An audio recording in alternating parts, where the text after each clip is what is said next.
본 방송에서 제공하는 투자 정보는 투자 판단에 대한 조언입니다. 방송에서 제공하는 주식의 가치, 가격 상승 및 가격 하락에 대해서는 방송사에서 보장하지 않습니다.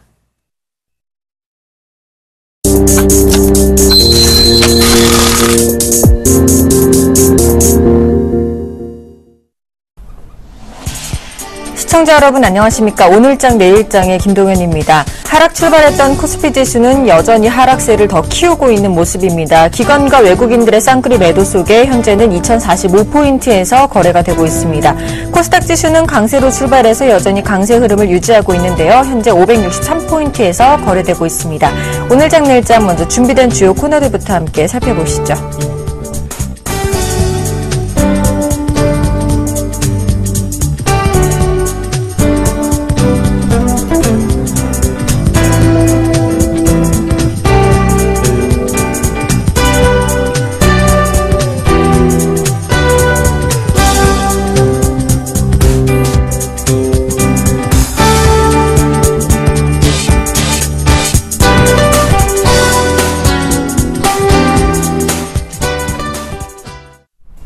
먼저 오늘 우리 시장 어떤 이슈가 영향을 미쳤을지 대신증권 투자컨설팅부의 최재식 연구위원 연결해서 오늘장 이슈 점검과 마감 전략까지 세워보도록 하겠습니다.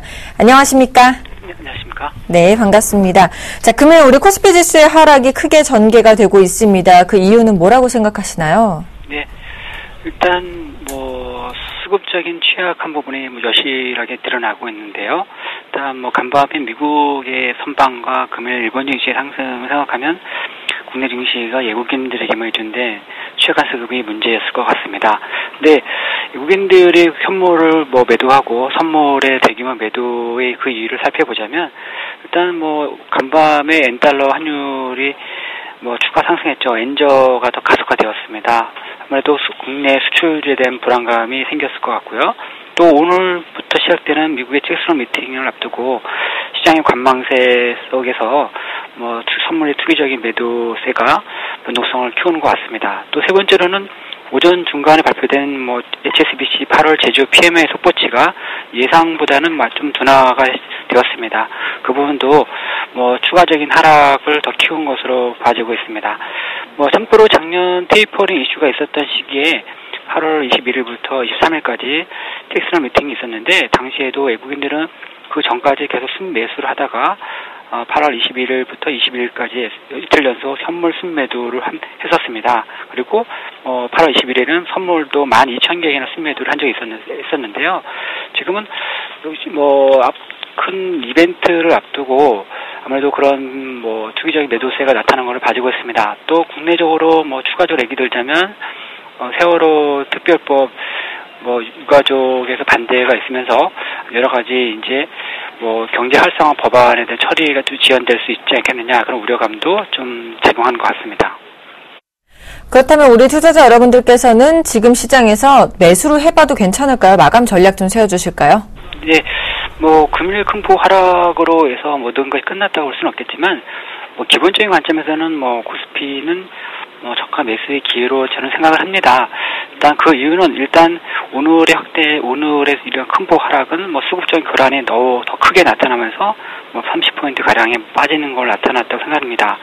다만 이제 추가적인 소폭의 조정 가능성도 남아 있어서 오늘의 대부분의 매수 집행을 하기보다는 좀 나눠서 집행할 필요가 있지 않을까 싶습니다. 그리고 결국에는 잭슨 미팅이 조기 금리 인상 우려를 완화시켜 줄 거라 생각을 하고 있고요. 그리고 올 말에 8월 유로존 CPI 발표가 결국에는 22의 양적 완화 기대감을 더 키울 것으로 보기 때문입니다. 결국 그래서 외국인들의 현물 매수는 좀 다시 돌아올 가능성을 염두하고 있고요. 그래서 향후 수일 동안에는 조정받는 배당주와 내수주를 나눠서 사보는 기회, 그다음에 그 외에 4분기부터의 반도체 투자 관련 수혜를 보고 있는 장비주 관련해서는 좀 더 관심이 필요하겠습니다.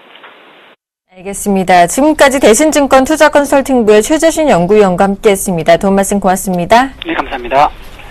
이어서 외환시장 흐름도 살펴보도록 하겠습니다. 자세한 소식을 KB 외환선물의 정경팔 팀장님과 연결해서 알아보겠습니다.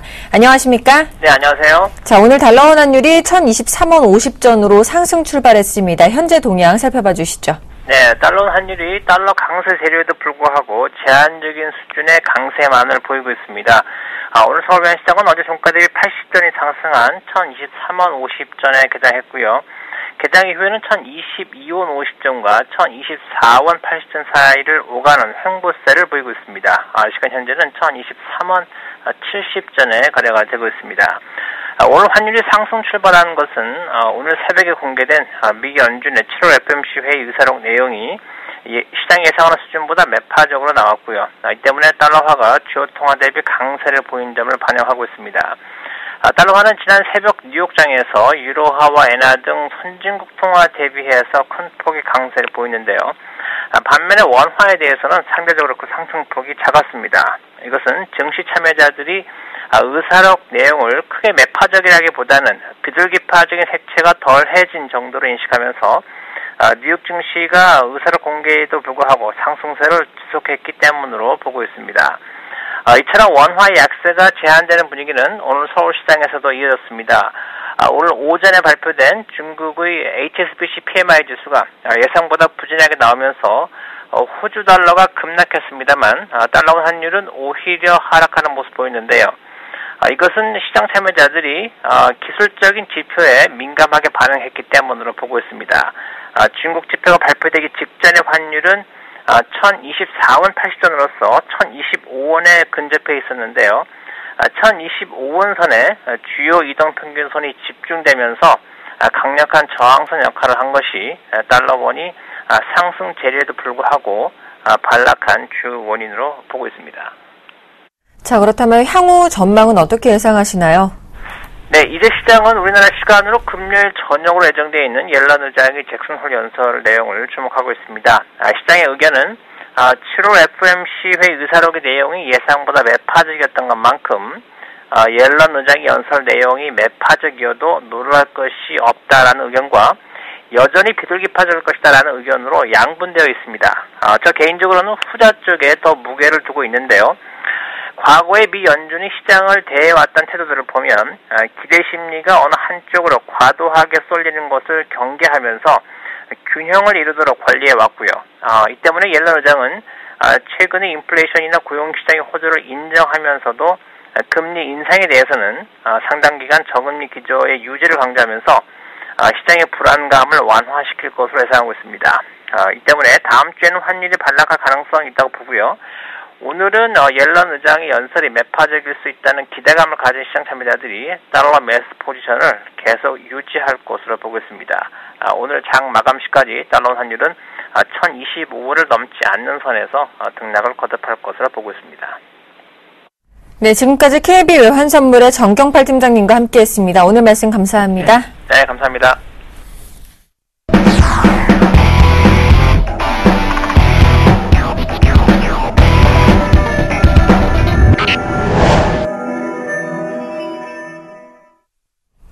김용준의 시장 돋보기 시간입니다. 샘플러스 김용준 멘토와 함께 자세한 얘기 나눠보겠습니다. 어서 오세요. 예, 안녕하세요. 네. 자, 최근에는요, 암세포만 죽이는 표적 항암제가 개발돼서 적절한 치료만 받는다면 이제 더 이상 고치지 못할 공포의 대상은 아니라고 하는데요. 이런 자세한 내용과 관련 업체의 설명 부탁드리겠습니다. 네. 일단 뭐 보통 이제 그 항암 치료를 받아보신 분들은 다 아시겠지만 사실 이제 항암 치료의 부작용이 좀 상당히 심각합니다. 그러니까 뭐 머리가 빠지거나 아니면 뭐 그 굉장히 그 어떤 후유증들이 좀 많이 나타나는데요. 이게 이제 그 기본적으로 이제 이러한 현상들 부작용이 나타나는 가장 큰 이유가 뭐냐면 암세포만을 죽이는 게 아니라 다른 세포까지도 피해를 입히기 때문에 사실은 몸에 굉장히 무리가 가는 부분들. 그래서 보통 이제 그 사람 몸이 이제 건강 상태를 유지한 상태에서도 치료받기가 어려운데 이제 그 암 환자들 같은 경우는 이런 항암 치료를 좀 굉장히 부담을 느끼고 있습니다. 그래서 이제 그 최근에는 이제 그 암 치료에 대한 연구 방향이 특정 항암, 그러니까 특정 암만을 직접적으로 바로 가서 공격을 해가지고 그 암세포만을 죽이는 어떤 그런 것들이 좀 활발하게 연구가 됐었는데 뭐 아직까지 이제 시장이 확실하게 열렸다라고 지금 보기는 어렵지만은 그러나 이제 서서히 이제 그쪽으로 좀 접근을 해가고 있다라고 일단 볼 수가 있습니다. 일단 뭐 우리나라가 이제 30년 동안 항암과 관련된 개발권들이 특허권이 이제 거의 이제 1000건에 다다르는데 사실 이쪽이 이제 대부분 사장되고 실제로 이제 항암 쪽으로 이제 그 제품화되거나 상업화된 것은 거의 이제 상업화가 아니라 그 제품화된 것은 이제 거의 3건 정도. 근데 이 3건조차도 그렇게 활성화되지는 못했다는 게 이제 가장 큰 문제죠. 종근당의 캄토필 그리고 사실 SK케미칼의 이제 선플라 이게 사실 나올 때만 해도 상당히 어떤 기대를 좀 가졌었는데 결국 이게 그런 부분에 또 한계가 좀 있는 것 같습니다. 이제 아무리 그래도 결국은 이제 그 신약시장이나 이런 쪽은 결국은 이제 미국 쪽, 북미 쪽을 뚫어야 되는데, 북미 쪽이 워낙 우리나라 업체들을 갖다가 그 기준 이하로 보고 있고, 거의 이제 뭐 대우를 안 해주고 있고요.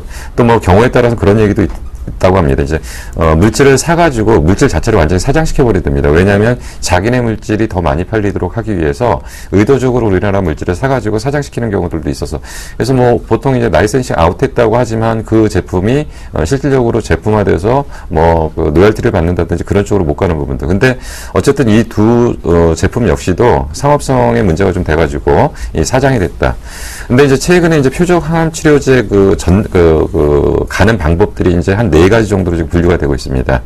이제 그 항암이라는 것은 결국은 이제 그 어떤 세포의 어떤 이상 배양, 그러니까 지나치게 많이 세포가 늘어나는 거기 때문에 보통 이제 우리가 암이라고 하는 것은 뭐 위암, 뭐 유방암 뭐 이런 것들을 좀 많이 생각을 하는데 사실은 정확하게 표현을 하면 백혈병도 암이라고 보시면 됩니다. 그러니까 결국은 골수 안에서 생긴 그런 암들인데 결국 이러한 암세포들은 계속적으로 세포 분열을 하기 때문에 증식을 해서 더 커지고 하는 것들인데 결국 그 부분에 대한 몸 안에서의 자율적인 조정 기능 내지는 그런 것들이 상실돼 가지고 계속 암세포가 늘어나는 걸로 보시면 되니까요. 그러면 이제 이 암세포들을 접근하는 방법에 있어서 신호 전달 억제제라는 방법이 있습니다. 그래서 이제 대표적으로 이제 글로백, 허셉틴 뭐 이런 것들은 좀 많이 들어보셨을 건데 이제 이쪽이 그런 겁니다. 그러니까 암세포 생성과 증식에 관련된 어떤 그 안에 신호 전달 체계가 있다고 하는데 그 경로 자체를 막아버리면서 암세포가 더 이상 증식을 못하게 해가지고 그 암세포를 사장시키는 방법. 그리고 신생혈관 형성 억제 방법.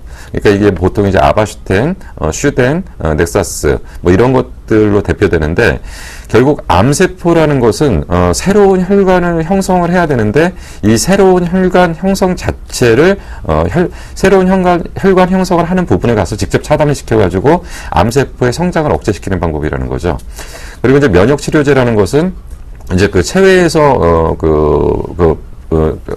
체외에서 그 배양을 통해서 암세포에 대한 면역 반응만을 직접적으로 유도를 해내는 방법이죠. 그래서 이게 대표적인 것들이 이제 니툭산이라는 방법이 있고요. 그래서 이제 또 이제 세포 삼일 유도제. 그래서 암세포의 세포 사물을 유도했고 세포 증식 자체를 원천적으로 차단하는 거. 뭐 이런 여러 가지 방법들이 있다고 합니다. 근데 이제 그 국내 업체들 같은 경우는 굉장히 빠른 속도로 지금 연구들이 좀 진행되고 있는 상태인데 몇몇 업체를 중심으로 좀 얘기를 좀 해보도록 하겠습니다. 먼저 이제 JW 중해제약입니다. JW 중해제약 같은 경우는 표적 항암 부분에서는 가장 선도업체라고 지금 볼 수가 있는데요. 이쪽이 하는 게 이제 급성 골수성 백혈병. 그러니까 그 골수 안에 백혈병이 이제 급성으로 나타나는 경우에 이거 부분은 빠르게 이제 치료를 좀 해야 되는 부분이고요. 그래서 보통 이제 그 백혈병이라는 것은 골수 안에 보면 백혈구, 적혈구, 그리고 혈소판 이런 것들이 있는데 백혈구의 지나친 증식 자체가 백혈병을 유도하는 방법이 있고요. 뭐 이런 것들을 이제 차단해주는 방법들이 JW 중해제약에서 지금 하고 있는데 JW 중해제약은 그래도 나름대로 이제 성과들을 좀 상당히 많이 갖고 있습니다. 미국 식약의약국 그러니까 FDA라고 하는데 여기서 이제 임상 일상 시험 허가를 이제 취득을 했는데 사실 국내 기업이 미국 시장에서 임상 허가를 받는다든가 임상에 대한 승인을 받는 경우들은 좀 많지 않고요. 그리고 이제 미국 쪽을 가서 본격적으로 이제 그 신약 같은 거를 판매를 하는 부분들이 많지는 않은데 JW 중해제약이 나름대로 그쪽에는 좀 성과를 내고 있습니다. 미국의 앤더슨이라는 암센터하고 급성 골수성 백혈병 임상 일상에 지금 이미 실험에 지금 돌입을 해 있는 상태이고요. JW 중해제약 쪽의 얘기를 그대로 전달을 한다면 2016년도에 아마 상용화가 가능할 것 같다. 이게 만약에 상품화가 된다면 이쪽 시장이 거의 전 세계 시장에서 30조 정도의 시장이 된다고 하는데 뭐 이들이 뭐 3% 정도만 점유를 한다고 해도 1조 이상 매출을 올릴 거기 때문에 2016년도부터는 좀 기대가 되지 않겠냐라고 얘기를 하는 거고, 그리고 이제 그 미국 업체하고 직접 해가지고 같이 임상을 좀 들어갔기 때문에 이런 부분들이 좀 유리한 부분이 아닌가 좀 보여집니다.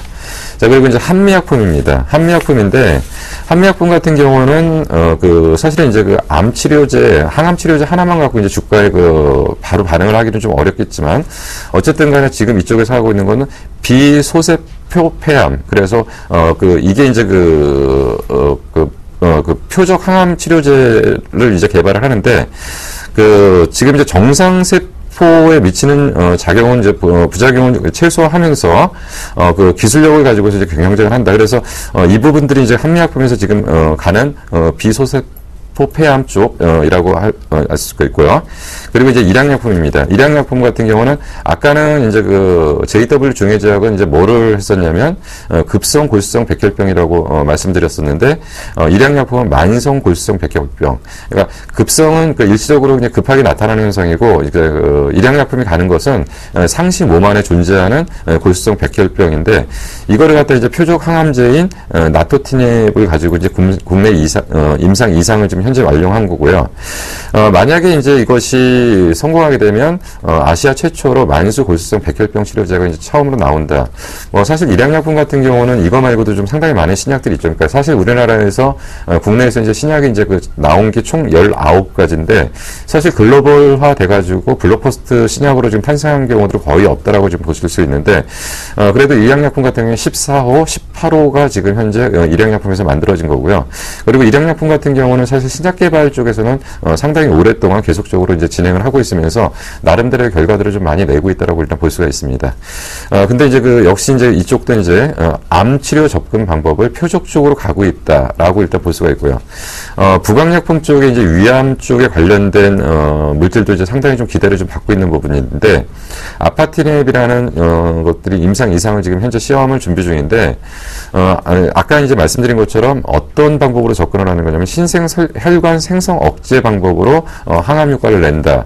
그래서 이제 사실 이제 부강약품이 최근에 좀 주가가 좀 강하게 좀 움직였다가 최근에 좀 조정을 좀 받고 있는데, 요거에 대한 결과치들이 좀 나온다라고 한다면 부강약품도 전체적으로 지금 시장에서 다르게 한번 평가를 좀 받을 가능성이 좀 상당히 크다라고 일단 볼 수가 있고요. 대웅제약 같은 경우는 아데노 표적 항암제라고 하는데, 이게 이제 암세포만을 공격하도록 제작된 아데노 바이러스를 사용한다. 이렇기 때문에 정상세포에 영향을 주지 않기 때문에 부작용이 거의 없다는 장점을 갖고 있습니다. 지금 이제 우리나라에서 이제 항암 쪽이, 그러니까 신약을 개발하는 쪽에서는 가장 접근이 빠른 쪽이 항암 쪽이 가장 빠르다라고 합니다. 근데 항암 쪽에서도 지금 최근에 이제 전체적으로 가는 분야들이 표적 항암 쪽으로 가는 거고요. 그리고 이제 화학적인 반응을 이용한 제품을 만들어내기보다는 동물세포 배양 쪽인 바이오화되는 경향들이 좀 많이 나타나는 것들이 특징이고요. 앞으로 이제 제약사들의 대부분의 방향들은 이런 쪽에 어떤 바이오화되는 경향들이 많이 나타나는 쪽에서의 업체의 성장성이 지속적으로 좀 나타날 거라고 좀 상당 분석을 하고 있습니다. 전체적으로 종목들의 흐름들을 차트를 보면서 간단하게 좀 점검을 하고 앞으로 좀 방향에 대해서 좀 잠깐 얘기를 좀 하도록 하겠습니다. 사실 JW 중해제약은 원래 이제 중해제약 중해제약이라는 데하고 중해제약 신약이라는 데가 있는데, JW 중해제약은 다소 이제 제약 쪽에 좀 가까운 쪽이고요. JW 중해 신약 같은 경우는 다소 이제 연구 쪽에 좀 가까운 쪽이라고 좀 보시면 되는데, JW 중해 제약 같은 경우는 지금 이제 전체적인 주가들이 지금 다른 제약주에 비해서는 그렇게 이제 많이 움직였던 종목은 아니고, 좀 밋밋한 좀 흐름들이 좀 보였는데, 이런 부분들이 이제 지금 이제 말씀드렸던 이런 부분들, 그러니까 연구 결과의 어떤 결과들이 조금씩 나타날 때마다 주가의 좀 방향들이 좀 새로 나타날 건데, 이것을 이제 기대하면서 지금 현재 주가 움직임들이 좀 그러니까 주가 움직임들이 새롭게 이제 변화될 가능성이 있다라고 보는 거고, 사실은 어떻게 보면 굉장히 장기적인 박스권에 좀 갇혀 있는 상태입니다. 16,000원 정도를 저점으로 해서 2만 원을 크게 넘지 못하는 상태에서 지금 약 3년에서 4년 정도의 이제 박스권을 좀 그리고 있는데, 이 결과치들이 아까 말씀드린 것처럼 16년도에 나타난다고 한다면 15년도의 연구 성과 결과에 따라서 이 기업들의 주가는 재평가될 가능성이 좀 상당히 크다라고 일단 볼 수가 있는 거고요. 되고요. 또 한 번 이제 그 고민을 해야 될 종목이 이제 그 사실은 대형제약입니다. 대형제약은 사실은 이제 그 병원 쪽의 부분에서는 거의 절대 강자였고, 그리고 매출 부분도 상당히 컸다고 한다면, 최근에 이제 그 중해제약, 대형제약에 대해서 가장 문제를 많이 제기했던 부분은, 신약 개발 성과 능력이 좀 많이 떨어졌다라고 하는데, 최근에는 이제 바이오시밀러라든지 아니면 이런 신약 개발이라든지 이런 부분들이 지금 활발하게 전개가 되면서, 대형제약에 대한 재평가 작업들이 지금 상당히 지금 진행되고 있습니다. 뭐 한미약품이나 부강약품 같은 경우는 어느 정도, 그러니까 한미약품 같은 경우는 회사의 규모가 너무 커져 있기 때문에 이 신약 하나 가지고서 주가에 미치는 영향들이 좀 제한될 가능성이 있지만, 나머지 JW 중해제약이나 일양약품, 부강약품, 대형제약 정도는 지금 말씀드렸던 이런 부분들이 실제로 눈에 가시화됐을 때, 그리고 이것들의 결과가 나타났을 때 그거에 대한 주가는 직접적으로 영향을 미칠 가능성이 상당히 크다라고 보시는 게 맞을 걸로 판단이 됩니다. 알겠습니다. 지금까지 샘플러스 김용준 멘토와 함께했습니다. 오늘 도움 말씀 감사합니다. 네, 감사합니다.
안녕하십니까, 김호준 멘토입니다. 네, 시장 분위기가 굉장히 암울합니다. 중국 지표 영향일까요? 대외 악재 때문일까요? 뭐 어찌됐든 간에 기관들은 왜 이렇게 파는지 좀 답답해지는 것 같은데요. 현재 기관들이 2,900억 이상을 매도해주고 있습니다. 그리고 외인들은 800억 정도의 매도세를 보여주는데, 개인들이 오늘 물량을 다 받아주고 있어요. 내일 또 어떤 움직임이 좀 진행이 될지 조금 주목해야 될 시점인 것 같아요. 기관 매도 정말 좀 갑자기 너무 많이 나온다. 최근 들어서 7월 달에 매수했던 물량까지 다 뱉어내는 것 같습니다. 마지막 남아있는 물량까지 이거 다 짜내는 건가? 이런 생각이 들 정도입니다. 투자권 물량도 아니고요. 금융투자 물량. 네. 조금은 조심해 보자. 이렇게 좀 말씀드려볼 테니까요. 참고하시면 될 것 같아요.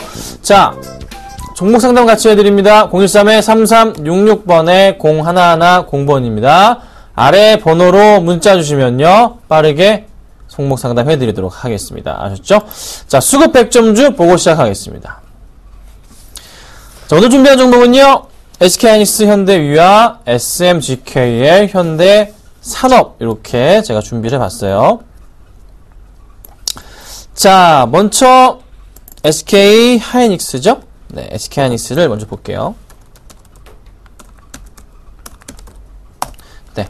자, SK하이닉스가 어제 좀 상승을 해주고요. 오늘장에서도 상승을 좀 합니다. 어제 3.5% 상승 주고, 오늘도 현재 상승을 주고 있어요. 자, 이렇게 올라갑니다. 분할 매수 관점으로 대응하라고 계속적으로 45,000원, 44,000원대 계속 말씀드렸습니다. 상승을 주네요. 그리고 보니까, 자, 수급 보니까요, 어제 외인들이 많은 물량, 기관들이 많은 물량을 양매수를 깔끔하게 해주고 있습니다. 자, 오늘 시장 보니까요, 현재 기관이 몇 주? 46만 주 정도. 외인은 뭐 거의 팔고 있지 않는 모습을 보여주고 있어요. 확실하게 조금 기관들의 힘에 의해 주가가 올라오고 있지 않나. 지금 현재 창 열어보자면 보면은요, 외인도 많이 사주고 있어요. 네, 그쵸? 자, 외인과 기관들의 양매수가 좀 빠르게 진행이 되는 그런 포인트가 좀 보입니다. 오늘 지수가 이럼에도 불구하고 지수 포인트만 정상이었다면은 한 3% 가져야 되는데, 그럼 내일 가겠죠? 네. 충분하게 지켜보시고 대응해보자. 이렇게 말씀드리겠습니다. 자, 현대위아 볼게요. 아이고, 현대위아 볼게요. 자, 현대위아도요, 오늘 시장에서 굉장히 조금, 양호한 모습을 좀 보여주고 있어요. 최근에 주가가 굉장히 많이 급등을 한 흐름인데, 추가적인 상승세가 나오려는 시도 자체가 현재 좀 보여주고 있습니다. 바닥 포인트 쫙 치고 올라가는데요. 어제도 뭐 시가 대비 밀렸지만 잘 마감을 한 상태였고요. 오늘도 보면은 현재 2% 이상 상승을 줍니다. 자, 최근의 주가부터 볼게요. 기관들이 이 친구를 그냥 어떻게 싹 끌어주고 있어요.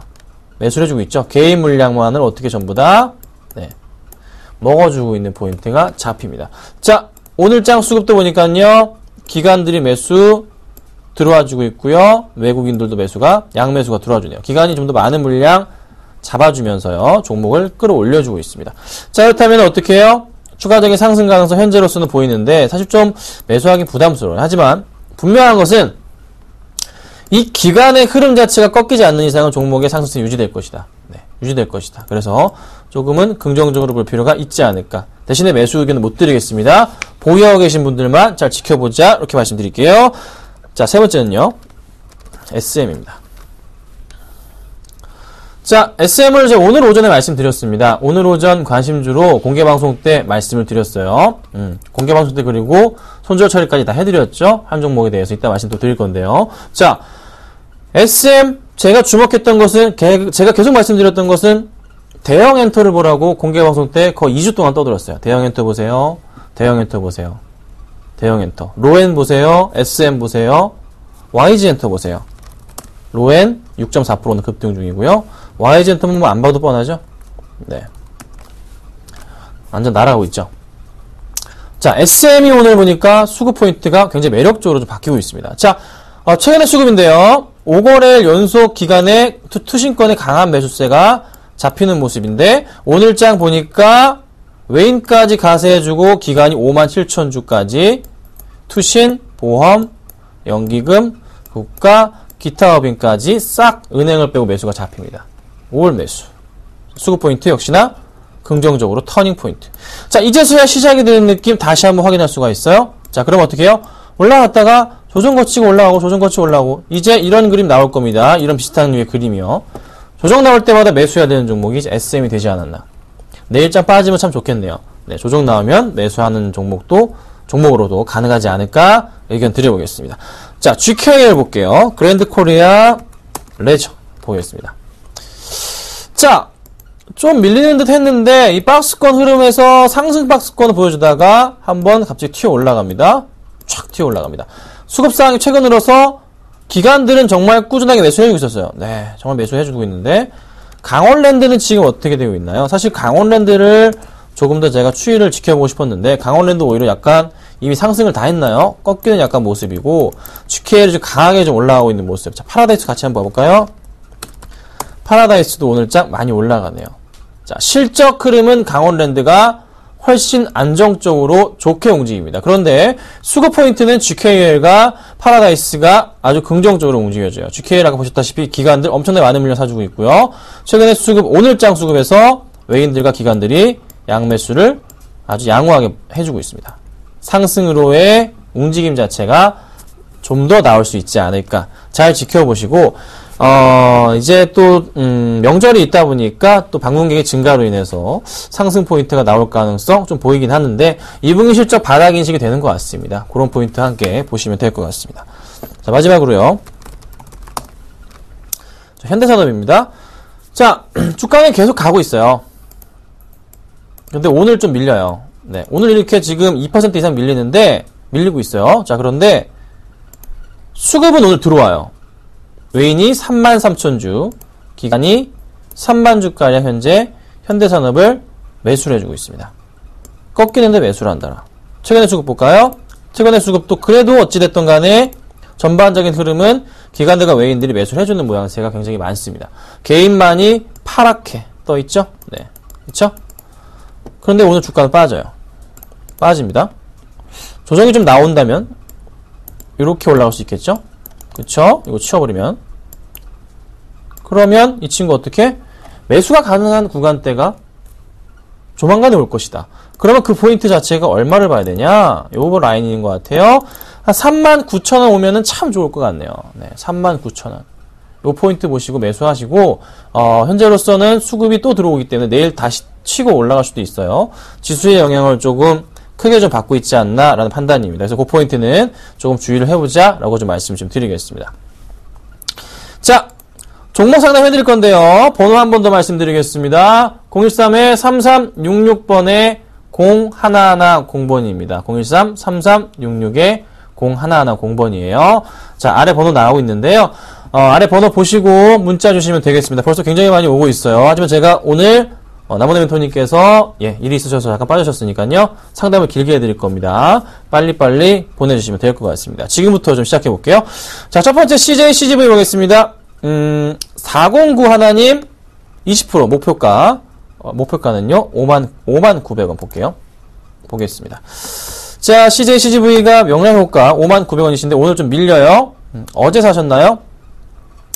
너무 급하게 어제 좀 매수를 하시지 않았나 좀 생각이 드네요. 오늘장 수급은 어떻게 되고 있나요? 보니까 들어오고 있긴 하네요. 자, 기간이 현재 순매수 1,000주가량 매수세가 잡히는 모습 긍정적이다. 이렇게 좀 말씀드릴 수 있을 것 같습니다. 자, 투신, 보험, 은행 쪽에서 매수가 들어오는데 연기금은 매도를 하고 있는 모습. 현재처럼 열어보자면 외인들은 매도를 하는 모습이 좀 더 강하네요. 외인은 매도가 좀 더 강한 모습이 포착이 되고 있어요. 자, 최근의 수급 상황 외인이 잘 사주다가 끌어올려줬는데 팔고 나간다. 기관이 소폭 매수해준다. 주체가 외인인 거죠. 개인이 어찌됐던 오늘장 매도가 나가는 흐름인지 끝나고 봐야 될 것 같긴 한데 매수가 들어올 수 있지 않을까 생각해봅니다. 제 판단은 이래요. 비중이 얼마신지 20%신데 절반 줄이겠습니다. 절반 줄이고요.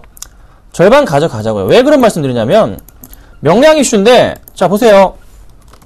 대성창투 어떻게 되고 있습니까? 대성창투가 주가가 네 이렇게 지금 꺾이고 있잖아요. 명량에 대한 이슈 자체는 1,000만 명이 넘어갈 때부터 약간 시든 모습에서 그래도 CJ, CGV 같은 그 영화관들이 가져가는 매출 수익이 500억이 넘기 때문에 거기서 CJ, CGV가 차지하는 비중이 굉장히 크잖아요. 60%가 되잖아요. 60% 넘어가잖아요. 절반이 넘어간다고요. 그래서 많이 벌긴 하는데 모멘텀 자체에 대한 소멸 부분은 고민을 해봐야 된다고요. 그렇죠. 그래서 저는 비중을 좀 낮춰보자. 많이 가져갈 이유는 없다. 뭐 추석 모멘텀도 있긴 해요. 하지만 조정 나오고 나서 다시 올라갈 때 한번 고민해봐야 되지. 지금은 약간 꺾이는 추세에 대해서 고민해봐야 되기 때문에 비중을 조금만 줄여보자. 다 파시는 건 아니고요. 조금만 줄여보자 라고 말씀드리겠습니다. 자, 그 다음 볼게요. 8617님 동성제약 5,910원 30%. 동성제약 5,910원 30%. 와, 이렇게 고점에 사십니까? 아, 이렇게 고점에 어떻게 주식을 사세요? 예? 자, 보세요. 사신 가격이요. 여기 대충 여기잖아요. 여기잖아요. 주식하지 마시면 좋겠어요. 안 하시면 좋겠어요. 그냥 다 정리하시고 주식 안 하시면 안 돼요. 이렇게 고점에서 매수하시는 버릇 안 좋습니다.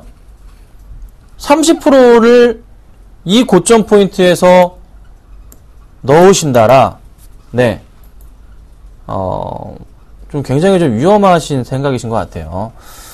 10%라면 제가 그래도 조금은 단계적인 포인트로 접근하셨구나 이해할 수 있겠는데 30%로 이렇게 손해를 많이 보신 다음에 복구를 해보려고 하시던 것 같은데 이미 많이 늦은 상황이잖아요. 그렇죠? 거래량 지금 어떻게 되고 있어요? 줄어들면서 지금 파란불 떴잖아요. 좋지는 않은 모습이란 말이에요.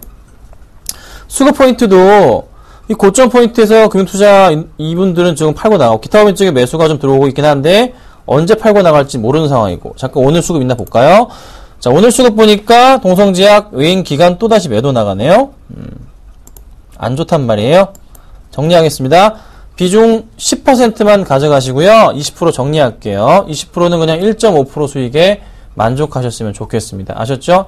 이렇게 주식하시면 안 됩니다. 정말 위험하십니다. 차라리 적금을 하시라고 말씀드리겠습니다.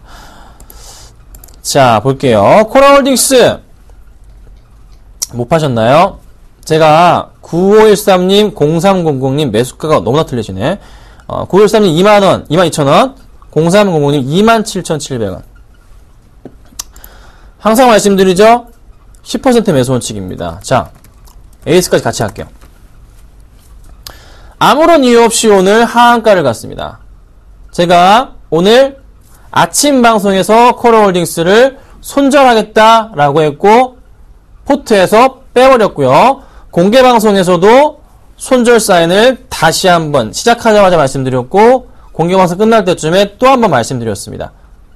그때가 얼마였냐면요. 일단 방송상에서 말씀드렸을 포인트가 요 포인트예요. 19,700원 정도 때 손절 의견을 드렸습니다. 방송상에서 직접적으로요. 공개 방송 때 또 한 번 드린 게 요때랑 요때 한 번 드려서 그래도 19,000원 위에서 다 손절 사인을 내드렸어요. 그래서 처음에 내드린 대로 이제 하신 분들, 제가 원래 손절가를 얼마 잡았냐면은 아시죠? 25,500원 잡았습니다. 25,500원 잡았고요. 25,500원 이탈 시에는 웬만하면 무조건 손절하시라고 말씀을 드렸습니다. 이유가 뭐냐? 상승 포인트를 그릴 수 있는 포인트에서 이 바닥 포인트 해야 지금 선을 하나 그을 건데요. 여기 포인트가 25,500원 포인트로서요. 전 저점 포인트들을 깨고 내려가는 포인트는 이건 아니다라는 판단이었습니다. 네. 올라가면 올라가야지. 근데 오늘 이게 완벽하게 꺾이고 내려가요. 그런데 실적 발표도 안 했어요. 악재 상황도 아니에요. 여러분 아시는 뭐 이거 500억 규모 채권 발행 이거 돈 빌린 거 연 2%짜리 빌렸어요. 아니라고요. 이것도 악재 상황이. 호재 상황이거든요. 근데 말이 안 되게 밀리다가 하한가 부분에서 다시 한번 올라가고 있어요. 지금 천천히. 열어보자면 하한가가 잤다가 다시 마이너스 12%까지 올라갑니다. 수급 포인트는 근데 어떻게? 완전 꽝! 외인이 13만 주 매도, 기관들이 만주가량 매도를 합니다. 최근에 수급 포인트, 기관들이 소폭이나 매도세를 보이고, 전반적인 수급 외인은 사는 모양에서 해서 요 물량을 다 던지는 흐름이에요. 최근 한 달 동안 외인이 매수한 물량을 다 팔아버렸습니다. 자, 리스크로 잡았던 구간은 25,500원이 깨지면 손절 라인을 잡아드렸습니다. 그리고 항상 말씀드리지만 원칙은 10%. 제가 손절을 25,500원 잡아서 들어갔기 때문에 마이너스 5% 부근에서 손절을 치고 다행히 잘 나올 수가 있었던 거고, 공개방송에서 손절 쳤을 때 마이너스 7%였어요. 그 포인트에서 말씀을 드렸는데, 지금 두 분 다 가격이, 이제 22,000원 매수하신 분은 손절을 못 하셨고, 27,000원은 이전에 매수하시고 가져가고 계시잖아요. 자, 고민을 해볼게요. 코라홀딩스가 이게 나쁜 종목이 아니란 말이에요. 뭐 실적도 뭐고 다 그냥 연말까지 보면은 굉장히 양호한 종목인데 아예 그냥 끌어내려버렸습니다. 이럴 경우는 이유가 어찌됐던 그냥 일단 뭐 정리를 하고 맞는 게 맞다고요. 그래서 제가 25,500원 잡아드렸던 거예요. 같은 종목이 또 있어요. 자, 블루컴을 제가 한번 이제 관심적으로 제시해드렸던 적이 있습니다. 여기서 아니고요. 마찬가지 이때 들어갔는데 아무 이유 없이 빠집니다. 아무 이유 없이. 실적 정말 좋은 회사인 거 아시죠? 아무 이유 없이 빠져서 이것도 그냥 일단 리스크 해지 차원에서 정리를 들어가기도 하고, 차바이오텍 같은 경우도 아무 이유 없이 이 당시에 흔들리고, 이런 종목들이 최근에 이상하게 시장에서 이런 종목들이 나오고 있어요. 뭐냐면요, 진짜 돈 잔뜩 쥔 몇몇이 종목을 쫙 끌어올리다가 안 되겠다 싶으니까 버린 경우가 하나일 수가 있고, 아니면 이전부터 매수가 들어가다가 참다가 깨고 내려가는 흐름이 불안해서 이제 안 해야, 에이씨 그냥 이 정도에 만족해야 돼, 만족할래 그러고 정리했던 부분. 근데 코라홀딩스를 크게 보자면 보세요. 2012년부터 해가지고 굉장히 좀 많이 올랐어요. 2011년부터 한다면 4,000원짜리가 이렇게 많이 갔다고요. 네. 큰 조정이 한번 나왔다가 어떻게 다시 상승이 나올 가능성도 충분히 있겠죠. 큰 그림을 본다면요. 현재 구간대는 또 어떤 구간대입니까? 현재 여기인데요. 여기죠? 자, 여기 또 박스권 흐름이잖아요. 잠깐 단기 박스권 포인트이기 때문에 이 포인트에 또 가지고 계신 분들이 버티는 그런 흐름 자체가 현재 나와주고 있는 그림이 좀 보입니다. 애매합니다. 현재 팔기로는 애매하고요.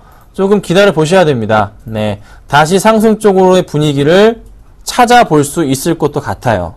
뭐 추세상에 조금 하단 부분까지 거의 내려온 상황이기 때문에 조금 추이를 지켜본다면 조금 흐름상으로 볼 때 상승 분위기를 찾을 수도 있지 않을까. 그래서 조금 기다려 보셨다가 반등이 좀 나와줄 때 그때 조금 정리를 하시면 어떨까 말씀드리고, 공개 방송 들어오세요. 매일매일 제가 체크해드리고 있잖아요. 그리고 바로바로 말씀드리잖아요. 그렇죠? 네. 들어오시면 처리가 빨리빨리 되고, 그리고 제가 손절가로 잡아드리는 라인에 대해서는 웬만하면 지켜주십시오.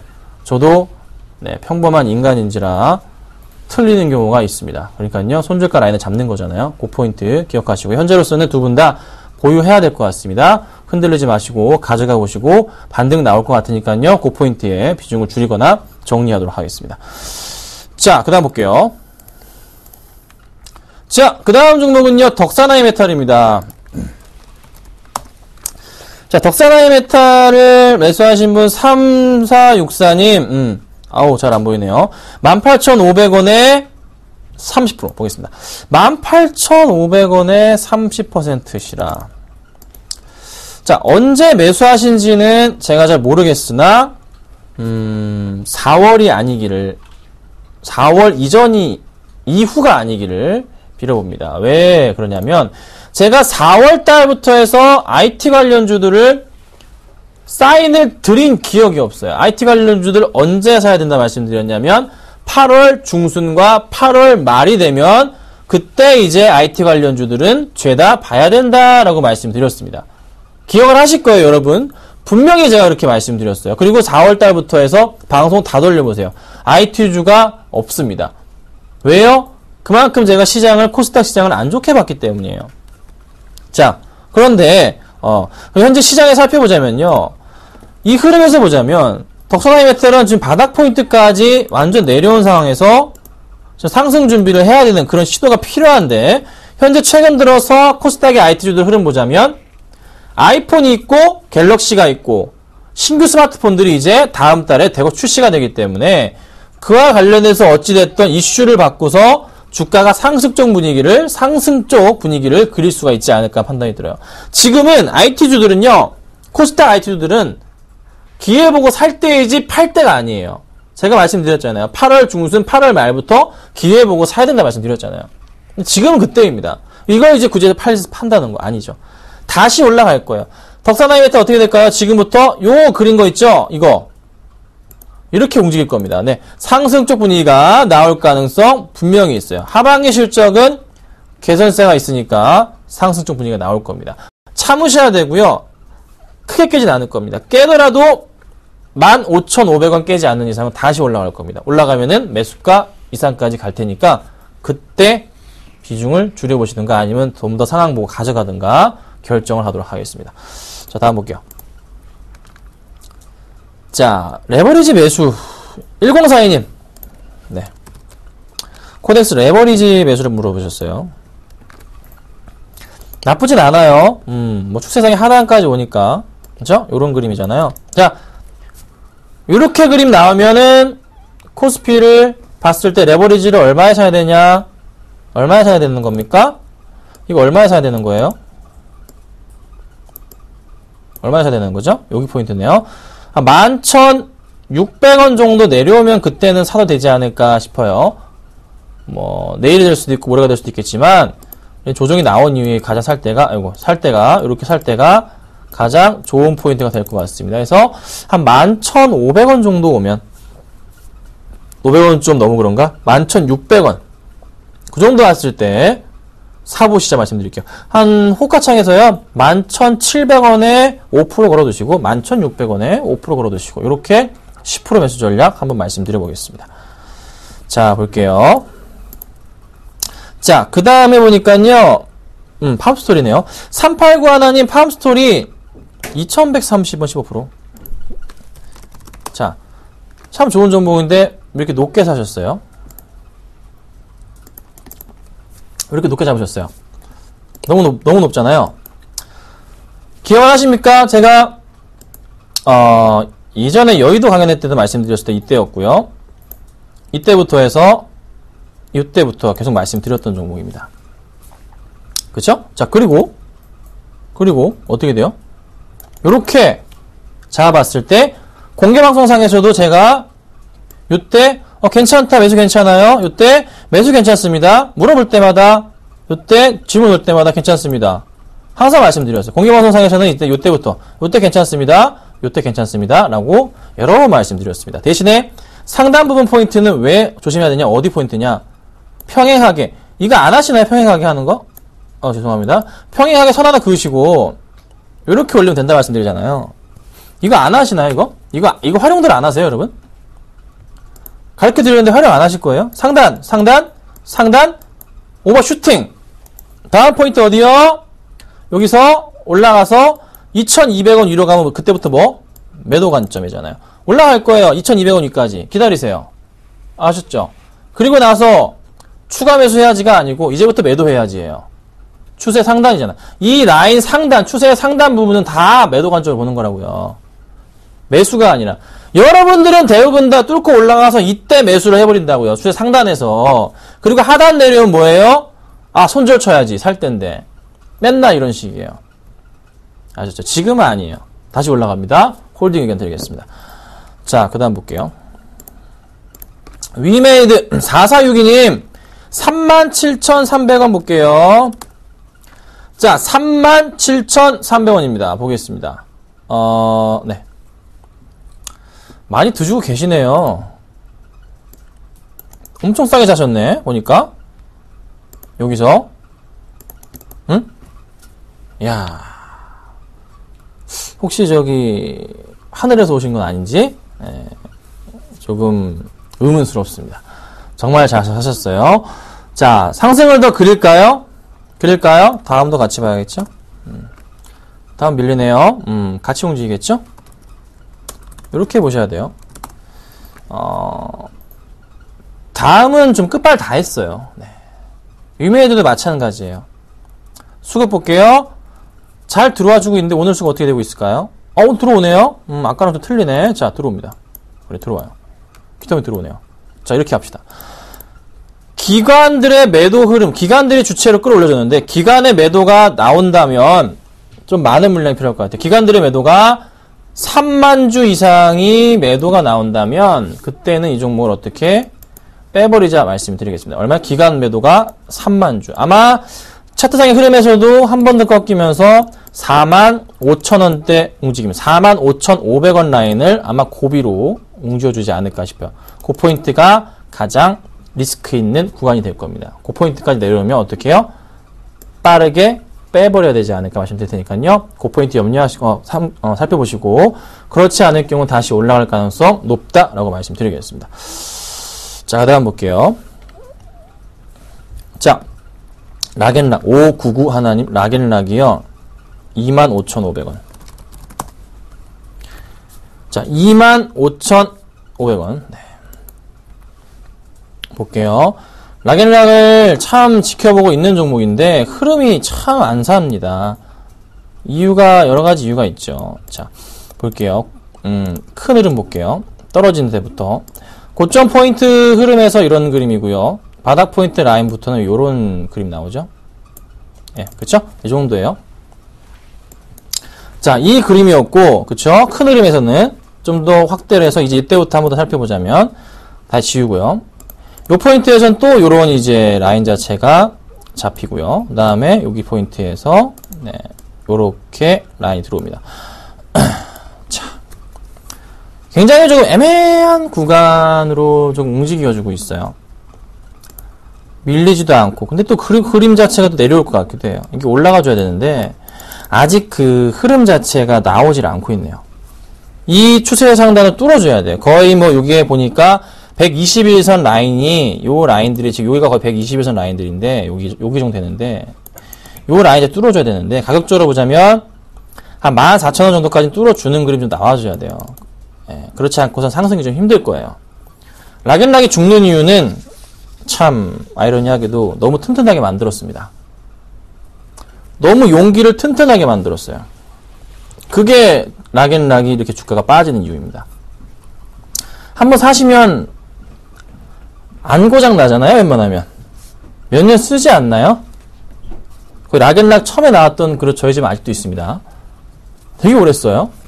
신규 제품을 만들어도 사람들이 쉽게 바뀌지 않고 또 다른 뭐 글래스락 이런 거 비롯해서 여타 다른 회사들도 비슷한 제품들이 쏟아져 나오잖아요. 그러니까 조금 상승이 좀 힘들 것 같다. 제가 권해드리는 것은 다른 사업을 하지 않는 이상 상승이 힘들기 때문에 다른 종목군으로 조금 비중을 나누셔가지고 수익을 내보시는 건 어떨까. 너무 오랜 시간 중 아직 상승 포인트가 눈에 들어오지가 않습니다. 그 포인트가 보이기 전까지는 좀 힘들 것 같으니까요. 조금 주의를 해보자. 이렇게 말씀드릴게요. 자, 하나만 더 볼게요. 자, 순서대로 가서요. 아까 락앤락 밑에가 인트로메딕입니다. 자, 6609님 인트로메딕 51,000원에 30% 매도 물어보셨습니다. 볼게요. 51,000원에 30%. 제가 뭘 잘못 보고 있나요? 잘못 적어주신 것 같은데요. 51,000원이 아니라 그러면 패스 하겠습니다. 자, 6723님 아이센스 53,600원에 20%. 자, 53,600원에 20% 보겠습니다. 매수한 거한테 여기에요. 자, 이것도 너무 고점 하셨잖아요. 이거 이용 안 하실 거예요, 여러분. 그냥 무조건 올라간다 사실 거예요, 자꾸. 이거 제가 가르쳐드린 뭐예요? 이런 그림이었잖아요, 원래. 그렇죠? 또 바뀐 다음에 여기서부터 또 요 정도 나오겠죠. 그럼 사더라도 거의 요 밑에 라인 정도 그림이 잡힙니다. 대충 이 라인의 평균으로 선을 그냥 그어버리면 이 정도 라인 잡힌다고요. 그러면 매수하신 구간 또 무슨 완전 고점 포인트 구간이잖아요. 팔아야 될 때 사셨단 말이에요. 자꾸 거꾸로 하시잖아요. 그럼 또 내려오겠죠? 요때 내려오고 여기까지 내려오면은 얼마입니까? 선을 이거 얼마지? 한 5만원 내려오면은 여기도 팔아야 되는 거 아니야? 그런데 그때는 또 누군가는 사가지고 종목 위로 올려갈 거고. 거꾸로 좀 하세요, 제발. 자, 아이센스 어떻게 됩니까? 기다리셔야죠. 다음 포인트 어디일까요? 만들어 보겠습니다. 자, 다음 포인트는요.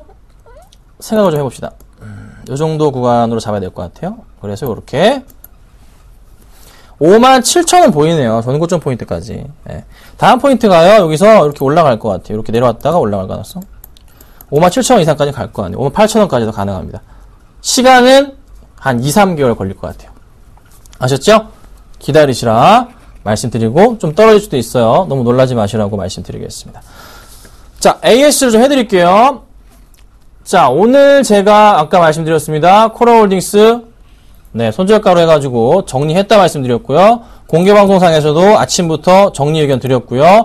방송상에서도 25,000원 깨면은 25,500원 깨면은 정리해야 된다고 말씀드렸습니다. 손절가 정리가 된 상태입니다. 자, 그리고 LG화학 같은 경우도 네, 오늘장 시장에서 그래도 좀 버티는 모습이었는데 0.7% 정도 빠지네요. 매수한 가격보단 위에 있어요. 그래도 네, 잘 움직이고 있죠. LG화학은 어떤 그림? 여기서 요렇게 올라가는 그림에서 분명히 말씀드렸죠. 여기 라인 하단 라인까지는 분명히 온다. 네, 다 왔어요. 28만원까지 그 이상 갈 겁니다. 더 가서 더 크게 온다는 거 잊지 마시고서 대응 부탁드리도록 하겠습니다. 자, 시장이 좀 많이 안 좋아요. 제가 종목을 현재로서는 가지고 나올 필요가 없는 시장이에요. 지켜봐야 되는 시장이고 현금 확보하면서 천천히 대응하도록 하겠습니다. 자, 고생 많으셨고요. 저는 오늘 방송 여기까지 하도록 하겠습니다. 감사합니다.